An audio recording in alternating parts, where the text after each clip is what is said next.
The type of loads that a wing will experience in flight are bending loads, torsion loads, and shear loads. They're loads that are applied to the wings as a result of the air loads that are put onto the airplane when it's flying or when it's maneuvering. How far can we push it? Where is it going to fail and how is it going to fail? So this work here has really been key to being able to help us anchor the models that we're developing to analyze the performance of these structures and also to take that next step and optimize the design of these systems.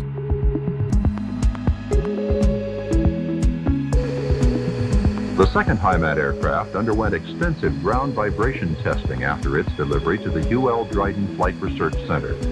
Any aircraft in flight has resonant modes which occur as its structure flexes under aerodynamic loads. These flexures can become rapid and large. Under extreme conditions, they may even result in structural failure. In Dryden's Flight Loads Research Facility, mechanical vibrators are attached to portions of the aircraft structure. As the aircraft structure is excited at known amplitudes and frequencies, its mechanical responses are carefully measured and tabulated. So we're trying to understand how the airplane rings, basically like a bell. You actually want to see the structural characteristics and how it behaves. Once you go and fly it, if you experience any flutter or dangerous vibration motions, then it's practically too late. We can tell if the structure is sound. With all this data, we'll be able to update our models, which will be used in our flutter analysis to validate that we are good and can give flight clearance for the vehicle. Inertia testing, understanding basically how the mass is distributed around a vehicle, which gets important for the control laws. The moment of inertia essentially tells us the angular momentum properties of the vehicle. We want to understand during flight, when we're trying to control it, how it pitches up and down, we'll understand how much resistance and inertia happens during those pitching maneuvers. We need to know for certain that our sensors are behaving properly so that when we put them on our structures or put them on our vehicles, we actually believe the data that's coming off. Not only test a large test article, but to bring in some new test techniques like the FOSS and really calibrate that against more traditional strain measurements and the finite element modeling. The Flight Loads Lab here at NASA Armstrong performs some of the most sophisticated tests that I've seen on vehicles, flight vehicles as well as entry vehicles. This facility is not only very unique, but it's a national treasure.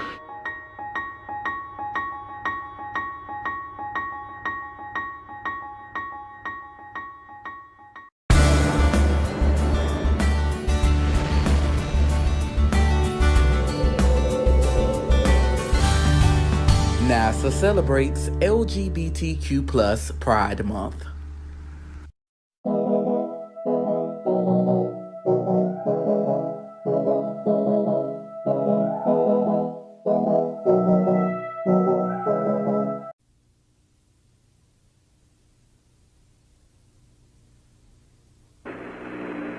This little tape recorder has been a big benefit to us in passing some of the time away on our transit out to the moon. And it's rather odd to see it floating like this in Odyssey while it's playing the theme from 2001. April 13th, 1970. The mood could only be described as relaxed. Apollo 13, man's fifth lunar mission. The third, scheduled to land on the moon, continued its tranquil coast. This is the crew of Apollo 13. Wishing everybody there a nice evening, and we're just about ready to close out our inspection of Aquarius and get back for a pleasant evening at Odyssey. Good night. 13, we've got one more item for you when you get a chance. We'd like it to stir up your cryo tanks. In addition, I have Shaft and Trunnion for a look at the Comet Bennett if you need it. Okay, stand by. Okay, Houston, we've had a problem here. This is Houston. Say again, please. Yes, Houston, we've had a problem. We've had a main B bus undervolt. Roger, main B undervolt. Okay, stand by, 13. We're looking at it. And we had a pretty large bang associated with the caution and warning there. And as I recall, main B was the one that had a amp spike on it once before. In the interim here, we're starting to go ahead and button up the tunnel again. April 11th, 1970. Launch day. The crew of Apollo 13. Jim Lovell, commander and veteran of 3 previous missions. He had orbited the moon Christmas 1968 on Apollo 8. Fred Hayes, his first time up, lunar module pilot. Jack Swigert, command module pilot. 3 days ago, he was on the backup crew. Now he replaced Ken Mattingly. Mattingly had been dropped from the mission because he had been exposed to German measles. He would watch the launch from Houston's mission control. Auto sequence initiated, flight. Roger. Flight booster. Go. S4B pre-press complete. Roger. Flight booster. S1C pre-press complete. We're on internal power and we'll go. Roger. How's it look, Econ? You got your space? Looks good, flight. Okay. MCC record us to flight speed. Ignition, flight. Roger. Roger. Clock start, flight. Roger. Thrusters go, all engines. Roger. Okay, Fido, how's it look? Looks good here, flight. Good agreement.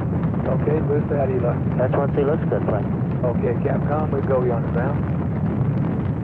Okay, we'll go at 1, Capcom. Yeah, we're leaving, flight. Roger.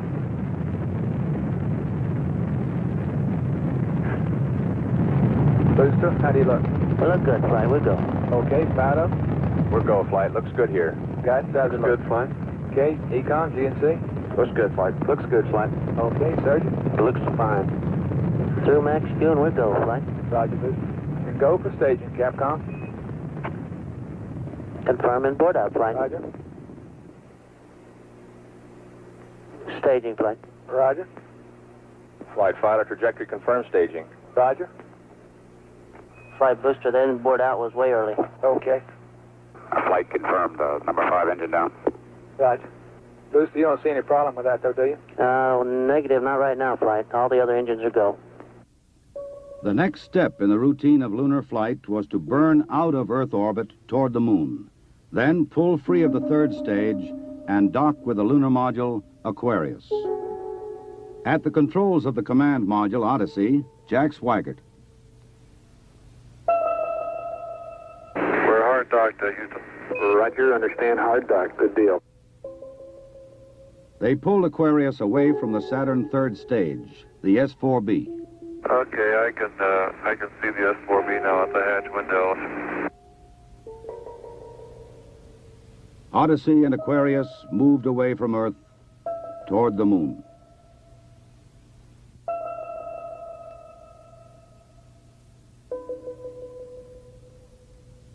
Okay, Houston, we've had a problem here. 5 guidance. Go guidance. We've had a hardware restart. I don't know what it was. Okay. Houston, we've had a problem. We've had a main B bus undervolt. You see an AC bus undervolt there, guidance? Or ECOM? Negative, flight. Believe the crew reported it. We got a main B undervolt. We may have had an instrumentation problem, flight. Roger. And we had a pretty large bang associated with the caution and warning there. The sensation I had, that I had felt a vibration accompanying the bang, not a large vibration or shudder. Is there any kind of leads we can give them? Are we looking at instrumentation, or we got a real problem, or what? We're reading 0 N2 pressure in fuel cell 1 and 13 psi on fuel cell 3 O2 pressure. Okay, Barrett, what do you want to do? Open circuit fuel cell 1 and 3? That's firm, flight. Shut down the reactance valve, and I asked for a reconfirmation, since when you do that, it's sort of irreversible. If you shut one of these things down, they only can be restarted from ground support equipment. Yeah, that's because of AC. And it looks to me, looking out the hatch, that we are venting something.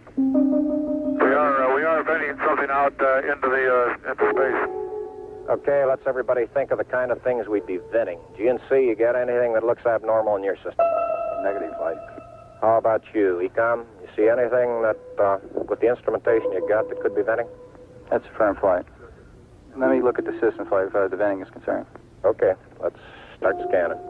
Here is a bulletin from ABC News.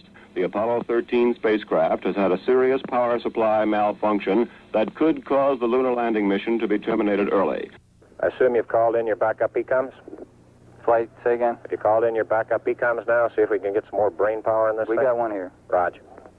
At the moment, the astronauts are continuing to try to isolate their trouble. A late report says the spacecraft now is operating on battery power alone. All unnecessary equipment is being turned off. Okay, now let's everybody keep cool. We got the LEM still attached. The LEM spacecraft's good, so if we need to get back home, we got a LEM to do a good portion of it with. Okay, let's make sure that we don't do anything that's going to blow our CSM electrical power with the batteries or that will cause us to lose the main or the fuel cell number 2. Okay, we want to keep the O2 and that kind of stuff working. We'd like to have RCS, but we got the command module system, so we're in good shape if we need to get home. Let's solve the problem, but let's not make it any worse by guessing. My concern was increasing all the time. It went from, I wonder what this is going to do to the landing, to I wonder if we can get back home again. Okay, Com, I'm coming back to you. Flight. Go ahead. I think the best thing we can do right now is start a power down. Right about then, it was quite apparent to me that it was just a question of time that the command module was going to be dead. You don't want to get fuel cell pumps off, do you? We can do that on fuel cell number 1 flight. Okay, well, let's make sure we don't blow the whole mission. The thing that concerns me is throwing equipment. We had a problem. We don't know the cause of the problem. Flight, I've got a feeling we've lost 2 fuel cells. I hate to put it that way, but I don't know why we've lost them. It doesn't all tag up. Network from Flight. Flight network. Bring me up another computer in the RTCC, will you? We got one machine on the RTCC and we got dual CPs downstairs. Okay, I want another machine up in the RTCC and I want a bunch of guys capable of running D-logs down there. Roger that. What all this means is only speculation at this point. First, though there has been some tumbling or rotation of the spacecraft, the astronauts do not appear to be in any immediate danger. I'll tell you what, GNC, can you get somebody in the back room to try to figure out what the equivalent delta V is we're getting so that we can see if we can backtrack to see if we can figure out what's venting. Raj, we'll give it a try, Flight. Okay? When I looked up and saw both oxygen pressures, one absolutely zero and the other one going down, it dawned on me, and I'm sure Jack and Fred about the same time, that we were indeed in serious trouble. The only way to survive the situation was to transfer to the LEM. Flight Econ. Go ahead, Econ. The pressure in O2 tank 1 is all the way down to 297. We better think about getting in the LEM or using the LEM systems. I'd say this is as serious a situation as we have ever had in manned spaceflight. We've always called the LEM a good lifeboat under those circumstances. If at any time in the mission, however, the LEM had separated and we had gotten ourselves into a rendezvous situation or the command module being around the moon, then what you state is absolutely true. It would be a fatal situation. Tell me you from Flight. Go ahead, Flight. I want you to get some guys figuring out minimum power in the LEM to sustain life. The accident had occurred 200,000 miles from Earth. Lovell, Swigert, and Hayes rode in the lunar module attached to a lifeless command module. Apollo 13 had started as a mission of scientific exploration. It was now a matter of survival. Since the command module was dead, except for the oxygen and power hoarded for re-entry, the guidance platform of Aquarius, designed to land on and take off from the moon, would have to be used. The first milestone, and I consider this after the accident, I guess, more or less the survival now, the first milestone was to get alignment on the LEM platform. Alignments are important, you know, because without knowing exactly which way the attitude of a spacecraft is in space, there's no way to tell how to burn or how to use the engines of that spacecraft to get the proper trajectory to come home. The position we are now on the Earth-Moon plane, we have to go around the moon to get back if we're going to use the DIPS engine. You would have had enough capability with the SPS engine, but of course we don't dare use that now. So we have to go to the backside of the moon and come back. To get into the correct orbit around the moon, the crew had burned out of a trajectory that would automatically bring them back to Earth. They would have to get back onto a safe course toward Earth. He needs to put his throttle to min also, Flight. Throttle to min? Yes, he's at 29% now, roughly. This maneuver again was completed on time, and because it was a manual burn, we had a three-man operation. Jack would take care of the time. He'd tell us when to light off the engine, when to stop it. Fred handled pitch maneuver, I handled the roll maneuver, and I pushed the buttons to start and stop the engines. Aquarius, and you go for the burn.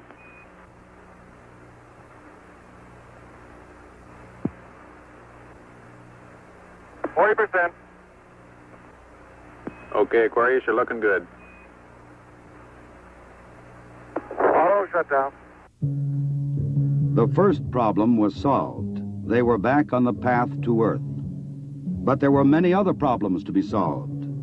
From a building at Houston's Manned Spacecraft Center, systems experts coordinated the coast-to-coast effort to get the crew back.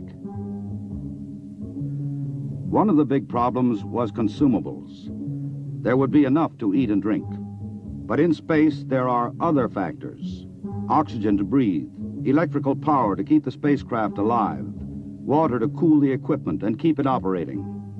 What we'll be doing till we get them back on the water is concentrating on everything that is their lives are dependent upon at the moment, rather than worrying about the accident, because there's nothing we can do about that now. It appears at the present time that everything is under control and that we have a safe situation at the moment. Hey, I want to say you guys are doing real good work. So are you guys, Jack. We are about 70 hours from home. We think we have the situation in control. We've projected the consumables as I've described, and we have a plan for carrying out the rest of the mission, but there's going to be no relaxation at all as far as that goes from now until splash.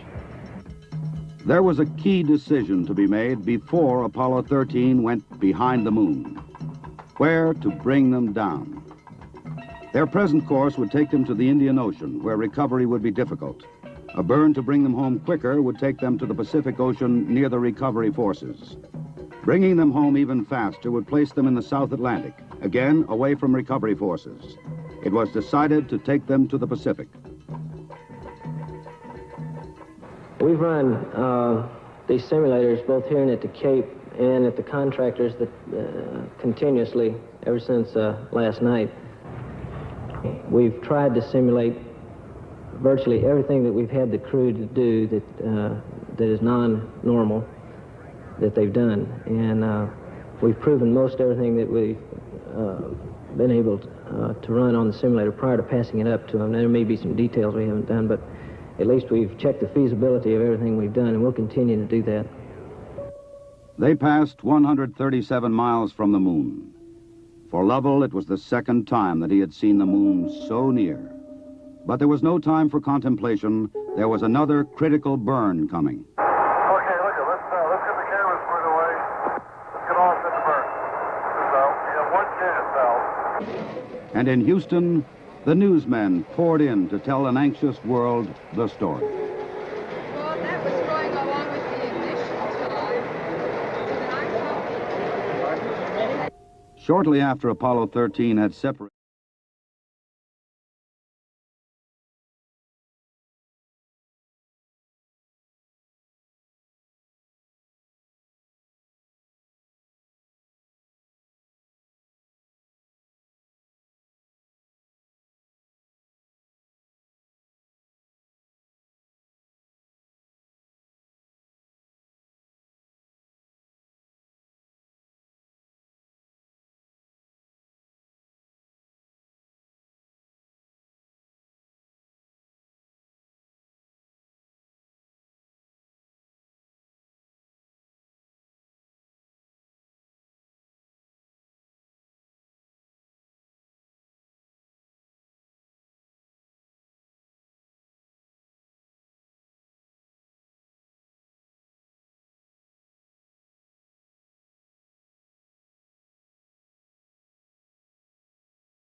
water, the crew shut down all but the vital, life-sustaining systems of the LEM. I think the LEM spacecraft's in excellent shape, and I think it's fully capable of getting the crew back. I think, as we have found before, every time we've put the LEM spacecraft to a test, it's always done much more than it was guaranteed to do, and I think this is a good case in point. Conserve the consumables, cooling water, electric power. The LEM water gun was leaking, and we shut that off. I guess it leaked about a quart of water, I would estimate. But it took me about 2 days to get my feet dry.